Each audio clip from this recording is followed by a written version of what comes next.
श्रीराम जय जय राम. श्री अनंतकोटी ब्रह्मांड नायक राजाधिराज सच्चिदानंद सद्गुरु श्री ब्रह्मचैतन्य महाराज की जय.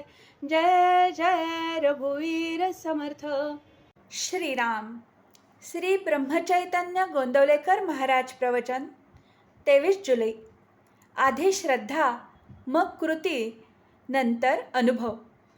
गुरु आज्ञेप्रमाणे वागणाऱ्याला कधीही नड येत नाही. राजाच्या राणीला दुपारी जेवायला कसे मिळेल याची काळजी नसते. तसे गुरुचा आधार आपल्याला आहे असे ठाम समजणाऱ्याला कसली नड असणार. लांब उडी घेण्यापूर्वी 4 पावले मागे जावे लागते. परिसापाशी सोने व्हायला रुपयाचे लोखंड व्हावे लागते. तसे गुरुचा पाठीराखेपणा असून आपल्याला जी अधोगतीशी वाटते ती पुढच्या महत्कार्याची पूर्वतयारीच होय. बाप मुलाला हातावर घेऊन पोहायला शिकवित असताना मधून मधून हात काढून घेतो, पण मुलाची खात्री असते की हा आपल्याला बुडू देणार नाही. तसा आपल्याला सद्गुरूचा आधार आहे अशी आपण पक्की खात्री बाळगावी. आपण आजारी पडलो तर आपणच पैसे देऊन डॉक्टरवर विश्वास, श्रद्धा ठेवतो. औषधाची काही माहिती नसताना ते आपण घेतो. व्यवहारात जर असे आहे तर मग श्रद्धा उत्पन्न झाल्याशिवाय आपण नाम घेणार नाही असे म्हणणे बरोबर नाही. डॉक्टरवर विश्वास ठेवतो याचे कारण असे की आपल्याला जगायची इच्छा आहे.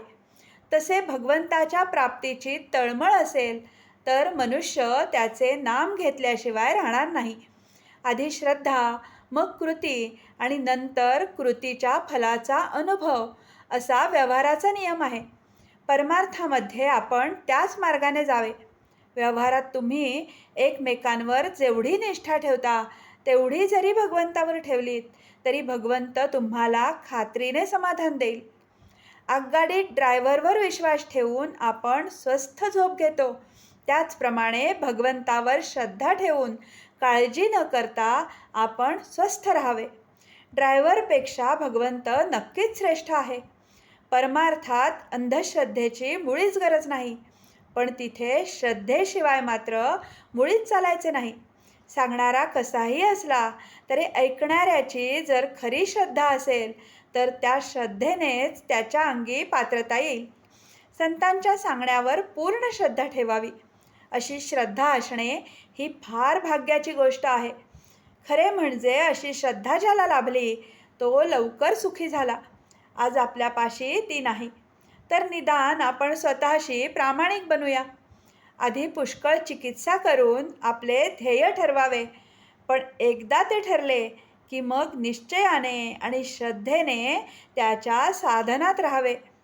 आपण परमात्म्याजवळ मागावे की तू वाटेल त्या स्थितीत मला ठेव, पण माझे समाधान भंगू देऊ नकोस.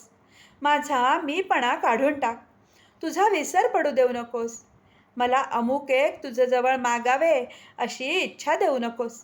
नामामध्ये प्रेम दे आणि तुझ्या चरणी दृढ श्रद्धा सतत टिकू दे. आजचे बोधवचन. श्रद्धेशिवाय कधी कोणाला परमार्थ साधायचा नाही.